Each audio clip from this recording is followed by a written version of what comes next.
In this lecture, we will focus on environmental sampling. Environmental sampling may seem simple, a one-step process, but it is far more complicated. It involves planning, which includes the development of clearly articulated objectives. One needs to identify the sampling locations, how the samples will be collected and then transferred safely and securely to the laboratory. Do the samples need to be processed before analysis? Will the samples be stored before they will be analyzed? How long is it acceptable to store these samples? Once the analysis is done, for how long will the samples be kept? Where will they be kept? Under what conditions will they be kept? All this is to ensure that one creates a statistically validated data set. So the ultimate goal is that the data are accurate and precise, and that the data includes a representation of the population studied. Thus, sampling involves proper statistical design, detailed instructions to those that will be doing the sampling, and training of the personnel that will collect, preserve, store, and transport the samples. In developing your sampling plan, you need to be aware of the ways in which you can introduce sample bias, that is, the systematic distortion of a measurement process that causes error in one direction. For example, if you are attempting to determine the trophic state of a water body, as you will do in Lab 3, think of some of the ways in which you can introduce sample bias. There are several ways in which a sample can be collected, but the two most common are grab or composite, also referred to as integrated sampling. The most common and easiest way to collect a sample is to use grab sampling. You collected grab samples from the tap in Lab 1. You did not need any specialized equipment. You just located a sampling container under the tap and collected your sample. Shown here are several different grab sampling devices. They can be as simple as a sample bottle or a bottle mounted on a pole. They can be more complicated, as shown in the upper right, where the device is manipulated by the person sampling so that the device opens and collects a sample at a particular depth. On the bottom left is an Ekman dredge, which is used to sample sediments. Composite sampling involves taking a number of samples over a period of time or space, and then mixing the samples and analyzing the aggregated sample. All samples must be the same mass or volume to avoid introducing sample bias. Samples can be collected by a variety of means, manually or automated. Composite sampling reduces the analytical costs as you are analyzing fewer samples. However, it provides only an estimate of the mean concentration. For example, with Lab 1, you could have collected 5 samples of equal volume, mixed them, and then analyzed the aggregated sample for total hardness. However, in doing that, while you would gain an estimate of the mean concentration over the 5 days, you would lose any information regarding temporal variations. Composite sampling may result in missing hotspots or missing high concentrations that occurred over a short period of time.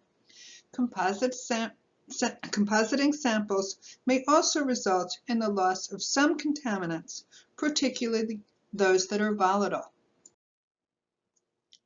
Shown here are some examples of compositing samples. On the top is an example of compositing on a temporal scale.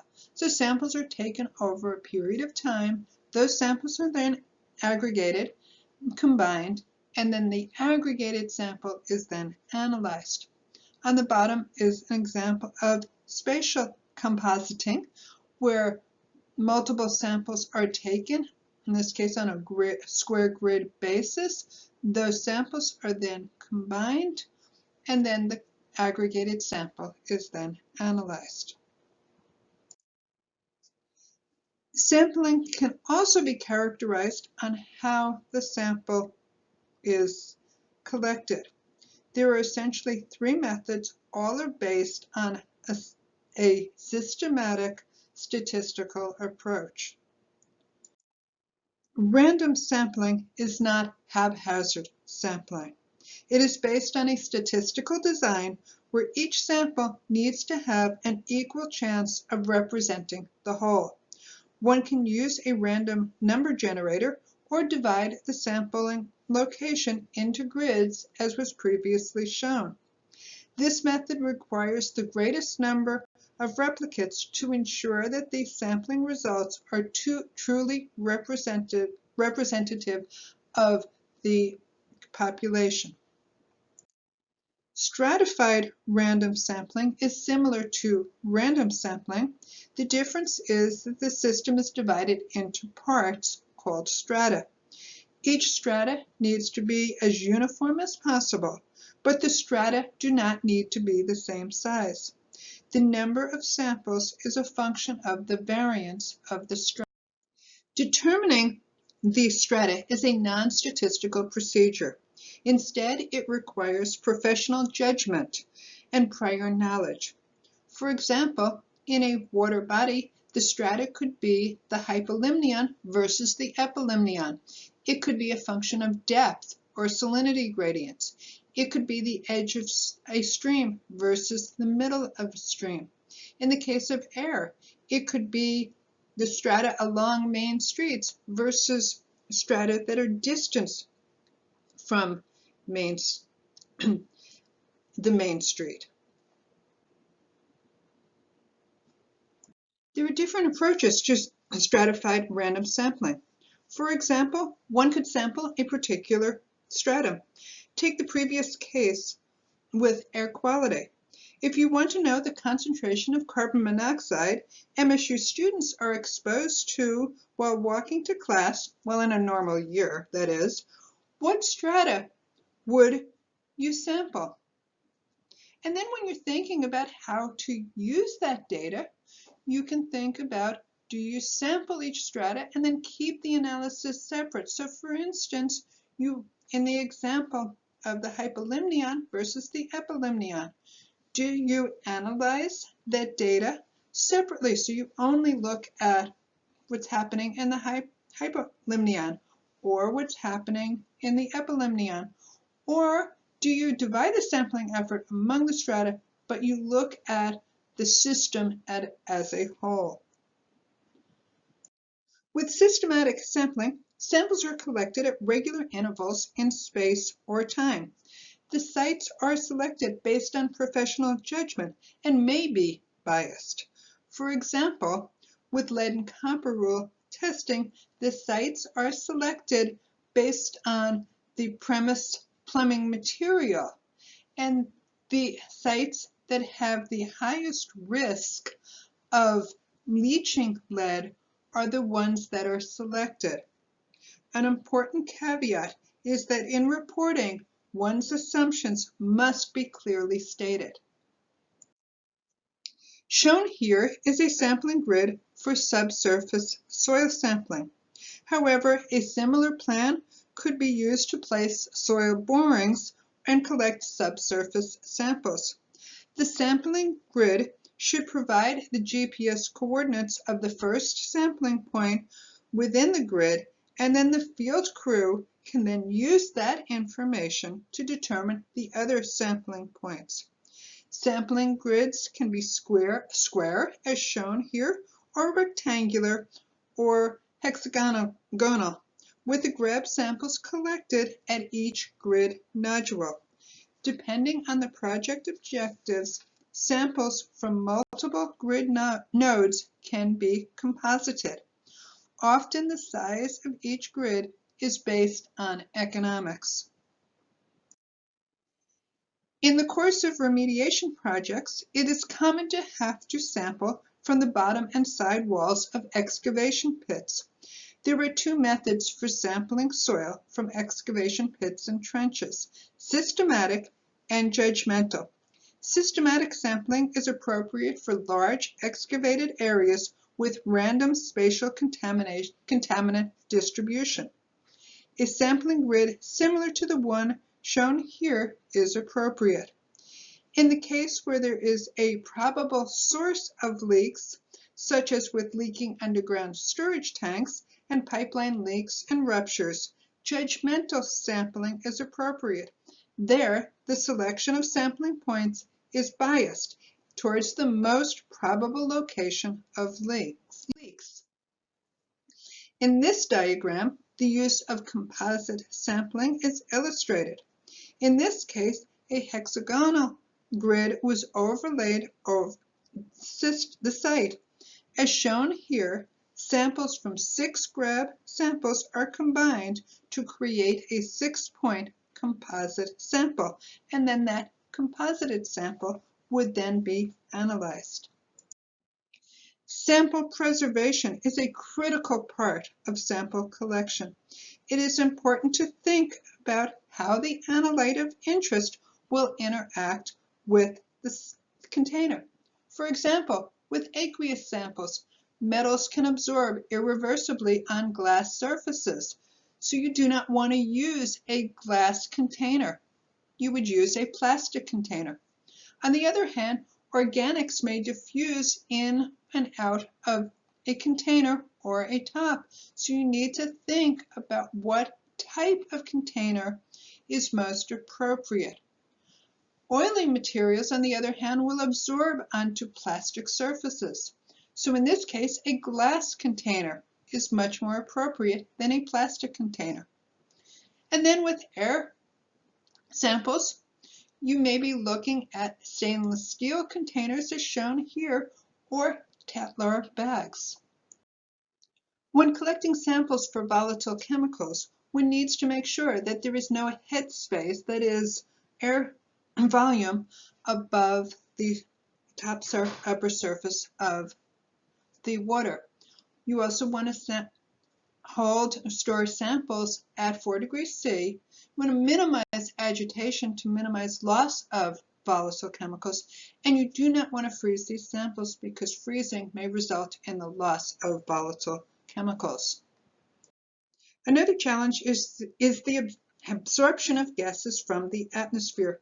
For example, the absorption of CO2 from the air will result in the formation of carbonic acid, and that can result in a pH change.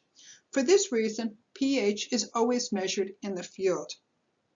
Reduced metal ions, such as those found in groundwater, can react with oxygen.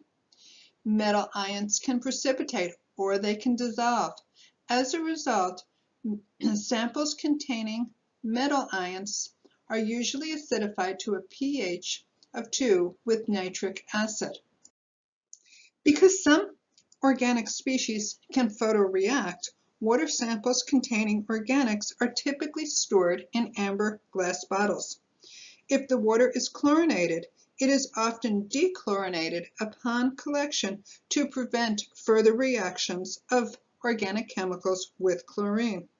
And since many organics are biodegradable, water samples may be stored at high or low pH, or a microbiocide may be added to try to prevent microbial growth.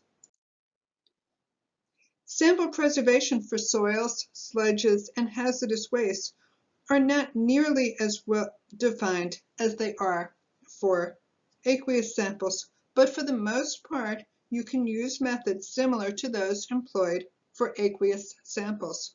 Samples should be stored at 4 degrees C, not be frozen, and minimize headspace to avoid volatilization. Once the samples are collected, they must be transferred to the lab. This involves proper packing, consideration of the mode of transfer, and procedures for the receipt of the samples at the laboratory. When preparing your samples, you want to make sure that the samples are in a non-reactive container. As shown here is a story of samples collected from a mine site in Wyoming. And as noted here, these samples had a pH of about 1 or 2, and the person who sent the samples put the samples in plastic bags. By the time the samples arrived at the lab, the acidity of the soil had decomposed the bags, the samples all became cross-contaminated and useless. This is an expensive mistake. The sampling crew would have had to have gone back, resampled everything, placed the samples in proper containers, and then reshipped new samples to the laboratory. You should also make sure that you put each sample container in a Ziploc bag. That way, if the container ruptures, that it's contained inside the Ziploc bag. If using glass containers, you want to pack them in bubble wrap or a similar material. And then you want to pack the entire collection of samples in a secure container. When transferring samples, the handling and transfer of the samples must be well documented. This involves keeping a detailed log showing who collected, handled, transferred, analyzed, and stored the samples. Shown here is a typical chain of custody form, which is used to document how the sample was collected, how it was handled, transferred, analyzed, stored, and ultimately discarded. When samples are received, each sample needs to be recorded and marked for traceability. This is extremely important as different analysis require different holding times, different storage and analytical procedures, etc. And remember, safety is paramount. It is critical that the entity receiving the samples are fully aware of what they are receiving and they can process it accordingly. So based on this lecture, you should be able to outline a sampling plan based on your developed objectives.